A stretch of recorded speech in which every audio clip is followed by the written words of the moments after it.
ജനപിന്തുണയില്ലാത്ത പിണറായി വിജയൻ മൂന്നാം തവണയും അധികാരത്തിൽ വരാൻ ഒരുങ്ങുമ്പോൾ എങ്ങനെയാണ് ഈ തുടർഭരണം നേടുന്നത് എന്നുള്ളതിനെ കുറിച്ച് നമ്മളൊന്ന് ചിന്തിക്കേണ്ടിയിരിക്കുന്നു. പലതരത്തിലുള്ള തന്ത്രങ്ങളും കുതന്ത്രങ്ങളും മെനയുന്ന പിണറായി വിജയൻ 15 വർഷക്കാലം CPM എന്ന് പറയുന്ന പാർട്ടിയെ തൻ്റെ കാൽ ചുവട്ടിൽ നിർത്തി. അതിനുശേഷം മുഖ്യമന്ത്രി പദത്തിലേക്ക് എത്തുന്നു. 10ാം വർഷത്തിലേക്ക് കടന്നിരിക്കുകയാണ്. അപ്പോൾ ഈ 10 വർഷവും പാർട്ടിയെ തൻ്റെ കാൽ ചുവട്ടിൽ തന്നെ ഒന്നുകൂടെ അമർത്തി ചവിട്ടി നിൽക്കുകയാണ്.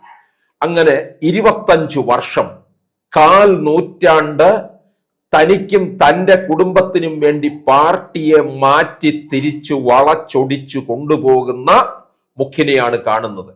അത് കേരളത്തിൽ വലിയ ഒരു ഭരണവിരുദ്ധ വികാരവും ഉണ്ടാക്കി. എന്നിട്ടും മൂന്നാം തവണയും അധികാരത്തിലേറാൻ എന്ത് തന്ത്രം മെനയുന്നു എന്ന് നോക്കിയാൽ പാർട്ടി സെക്രട്ടറി ആയി അതിനുശേഷം 2016 അധികാരത്തിൽ വരുന്നു. 2011 VS അച്യുതാനന്ദൻ മത്സരിച്ചു. VS തന്നെ ഒരുപക്ഷെ മുഖ്യമന്ത്രിയായി വരും എന്ന് മനസ്സിലാക്കിയ പിണറായി അവിടെ തന്ത്രം കളിച്ചു. കേരളത്തിലെ CPM-നെ തോൽപ്പിച്ചു. അങ്ങനെ VS അച്യുതാനന്ദന്റെ 2ാം വരവ് തടഞ്ഞു. പിന്നീട് 2016 മുഖ്യമന്ത്രി ആയതിനു ശേഷം പിന്നീട് പലതരത്തിലുള്ള സംഭവ വികാസങ്ങൾ ഉണ്ടാകുന്നു. അതായത് പ്രളയം, ശബരിമല യുവതീ പ്രവേശ വിഷയം, കോവിഡ് എന്ന മഹാമാരി ഉണ്ടായ കാലത്ത് ഈ ദുരന്തങ്ങളെ എല്ലാം തന്നെ എന്ത് ചെയ്തു? അനുകൂലമാക്കി മാറ്റി. കേന്ദ്ര സഹായ പദ്ധതി എല്ലാം തന്നെ തൻ്റേതും സംസ്ഥാന സർക്കാരിൻ്റെ കാരുണ്യം കൊണ്ടുള്ളതുമാക്കി മാറ്റിക്കൊണ്ട് അതെല്ലാം വോട്ടാക്കി മാറ്റുകയും അങ്ങനെ 2021 അധികാരത്തിൽ തുടരുകയും ചെയ്തു. അത് കമ്മ്യൂണിസ്റ്റ് മന്ത്രിസഭയ്ക്ക് ആദ്യമായിട്ട് ഒരു തുടർഭരണം കിട്ടിയെന്നുള്ളതാണ്. 2021 വന്നു കഴിഞ്ഞ് പിന്നീട് പലതരത്തിലുള്ള സംഭവ വികാസങ്ങളെയാണ് നേരിടേണ്ടി വന്നത്. കുടുംബത്തെക്കുറിച്ചും മകളെക്കുറിച്ചും എന്തിന് പാർട്ടിയും ഒക്കെ തന്നെ പ്രതിരോധത്തിലാകുന്ന തരത്തിലായി കാര്യങ്ങൾ. അതെല്ലാം വലിയ തിരിച്ചടിയാണ് പിണറായിക്ക് ഉണ്ടാക്കിയത്. പിന്നീട് PV അൻവർ 2016 2021 നിലമ്പൂരിൽ നിന്ന് CPM സ്വതന്ത്രനായി മത്സരിച്ച് വിജയിച്ച അൻവർ പാർട്ടി വിട്ട് പുറത്തു വന്ന് പിണറായിക്കെയും CPM-നും എതിരായിട്ട് പല കാര്യങ്ങളും വെളിപ്പെടുത്താൻ തുടങ്ങി. ഇത് മുസ്ലിം സമുദായത്തില് ഒരു അകൽച്ച ഉണ്ടാക്കുകയും ചെയ്തു. മുസ്ലിം സമുദായം പിണറായിയുടെ കള്ളക്കളി മനസ്സിലാക്കുകയും ചെയ്തു. 2016 ഭരണകാലത്ത് മുസ്ലിം സമുദായത്തെ വളരെ ചേർത്ത് പിടിക്കുകയാണ് ചെയ്തത്. റിയാസിനെ കൊണ്ട് മകളെ കെട്ടിച്ചു. അപ്പോൾ ഒന്നുകൂടി മുസ്ലിം സമുദായത്തെ അങ്ങ് കയ്യിലെടുക്കുകയും ചെയ്തു.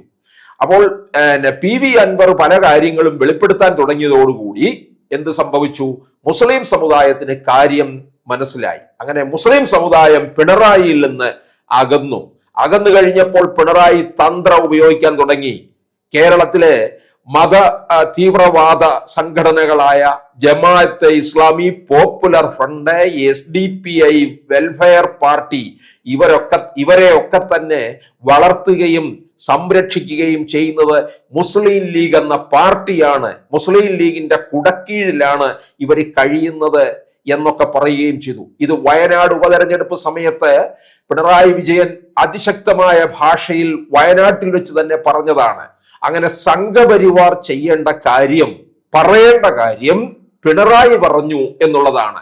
അവിടെ ഹിന്ദുക്കളുടെ വോട്ട് സമാഹരിക്കാനുള്ള ഒരു ശ്രമമാണ് നടത്തിയത്. ഇനി 2024 ലോക്സഭാ തെരഞ്ഞെടുപ്പില് കൃത്യമായി ഇവർക്ക് തിരിച്ചടി ഉണ്ടായി. 19 സീറ്റ് കോൺഗ്രസിലേക്ക് പോവുകയും 18 കോൺഗ്രസിലേക്ക് പോവുകയും 1 CPM-നും 1 BJP-ക്കും ലഭിക്കുകയും ചെയ്തു. അങ്ങനെ ഈഴവ വോട്ടുകൾ നന്നായിട്ട് ഒഴുകി എന്നുള്ളത് ഏവർക്കും അറിയാവുന്ന കാര്യമാണ്. പാർട്ടി തന്നെ വിലയിരുത്തി ഈഴവ വോട്ടുകളിൽ ചോർച്ചയുണ്ടായി, ഒഴുക്കുണ്ടായി. ആ ഒഴുകിപ്പോയ വോട്ടുകൾ മുഴുവൻ തിരിച്ചു പിടിക്കുന്നതിനു വേണ്ടി പിണറായി വിജയൻ അടുത്ത നീക്കം തുടങ്ങിയിരിക്കുകയാണ്. അതായത് 2026 അധികാരം പിടിച്ചെടുക്കുന്നതിന് വേണ്ടി അതിനുവേണ്ടി ഇപ്പോൾ ചെയ്ത നാടകം എന്ന് പറയുന്നത് വെള്ളാപ്പള്ളി നടേശനെ കൊണ്ട്, എപ്പോഴും പിണറായിക്ക് രക്ഷകനായിട്ട് കൂടെ നടക്കുന്ന ആളാണ് വെള്ളാപ്പള്ളി നടേശൻ. ശബരിമല യുവതീ പ്രവേശ വിഷയ സമയത്ത് നവോത്ഥാന മതിൽ കെട്ടിച്ചല്ലോ, വനിതാ മതില്. അപ്പോൾ ഇവിടെ ഇപ്പോൾ ചെയ്തിരിക്കുന്നത് മലപ്പുറത്തെ കുറിച്ച് നടത്തിയ വലിയ പരാമർശം, വിവാദ പരാമർശം, അത് ബോധപൂർവം വളരെ കൃത്യമായി ഇവരുണ്ടാക്കിയ ഒരു തിരക്കഥ തന്നെയാണ്. മുസ്ലിം സമുദായത്തിനെ അടിക്കുക, കൃത്യമായ വർഗീയ രാഷ്ട്രീയമാണ് ഇവർ കളിച്ചത്. അങ്ങനെ ആ മലപ്പുറത്തിനെതിരെ സംസാരിച്ചുകൊണ്ട് വരുന്നു. അതിനോടൊപ്പം തന്നെ SNDPയുടെ അമരക്കാരനായിട്ട് ഇരിക്കാൻ തുടങ്ങിയിട്ട് 30 വർഷം തികയുന്നതിന്റെ ആഘോഷം കഴിഞ്ഞ ദിവസം ചേർത്തലയിൽ നടന്നു. അവിടെ പിണറായി വിജയൻ വെള്ളാപ്പള്ളി നടേശനെ വാനോളം വാഴ്ത്തുന്നു. എന്തെല്ലാം രീതിയിൽ ഇത്രത്തോളം സ്നേഹമുള്ള നന്മയുള്ള ആരുണ്ട് SNDPയിൽ? കുമാരനാശാൻ പോലും ഇത്രയും കാലം ഈ പദവിയിൽ ഇരുന്നിട്ടില്ല എന്നൊക്കെ ഓർക്കണം. ഒരു സമയത്ത് കണ്ണൂരിലോ മറ്റോ ആണെന്ന് തോന്നുന്നു, ഒരു പൊതുയോഗത്തില് ഗുരുദേവനുമായിട്ട് SNDPയുടെ ഒരു പരിപാടിയിൽ പങ്കെടുക്കുമ്പോൾ ഗുരുദേവ കീർത്തനം അവിടെ ആലപിച്ച സമയത്ത് എല്ലാവരും എഴുന്നേൽക്കുന്നു. പിണറായി എഴുന്നേൽക്കുന്നില്ല. എഴുന്നേൽക്കാൻ തുടങ്ങിയ കടന്നപ്പള്ളിയെ തന്നെ പിടിച്ചിരുത്തുകയാണ് ചെയ്തത്.